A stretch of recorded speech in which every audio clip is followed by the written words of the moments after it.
আসসালামু আলাইকুম আমার প্রিয় ভাই বোনেরা, আমি আরেকটা ভিডিও নিয়ে হাজির হলাম তোমাদের মাঝে। দেখো আজকে 1 কেজি সাইজের পোয়া মাছ আনছে। এই যে দেখো আমার বরাবর ফাতে পোয়া মাছের মাথা দিছি, কত বড় মাথা। এই যে দেখেন শিকদার সাহেব পোয়া মাছের লেজা। আপনি তো কালকা আলু ভর্তা দিয়ে খাইছেন আমার ইলিশ মাছ মনে করিয়া। আজ যে ফাটের সঙ্গে ডাইল দিয়ে খাইয়েন আমার পোয়া মাছ মনে করিয়া। এই যে দেখো পোয়া মাছের মাথা একটা, এই যে দেখো পোয়া মাছের পিস এক একটা কত বড় বড়।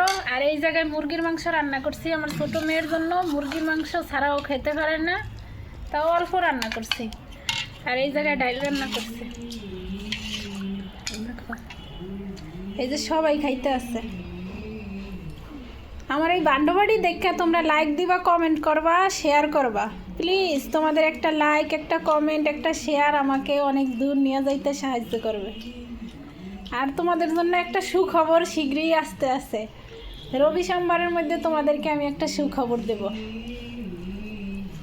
দেখো আমার তরকারি কালার কত সুন্দর।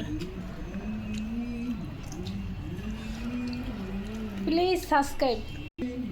এই যে চিকেন রান্না করছি, চিকেন আমার ছোট মেয়েকে দিতে আছে।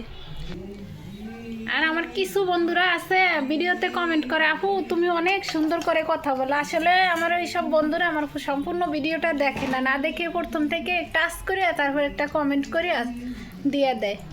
প্লিজ সম্পূর্ণ ওয়াচ করে দিও একটু। এই যে বড় মেয়েকে খাওয়াইয়া আসছি, এখন আমার খাবার এটা আমি খাইতে আসি। খাইয়া আজকে তোমাদেরকে দেখাইব। দেখো কিভাবে খাই। চিন্তা করছো কত বড় পোয়া মাছ, 1 কেজি সাইজের, একদম নদীর পোয়া। আর এই তানিয়া আপু তোমাদের এলাকার পোয়া মাছ এটা। বাবারে এত স্বাদ কি লেগা, অনেক স্বাদ হইছে। আমার নানির কাছে শুনছিলাম তরকারি মধুর মতো, আজকেও আমারটা মধুর মতো রয়েছে। আসলে আমার তরকারি অনেক মজা হয়েছে। তোমাকে খাইতে ইচ্ছা করলে বাজারে গিয়ে পোয়া মাছ কিনে না, তারপর রান্না করে খাইয়ে দেখো।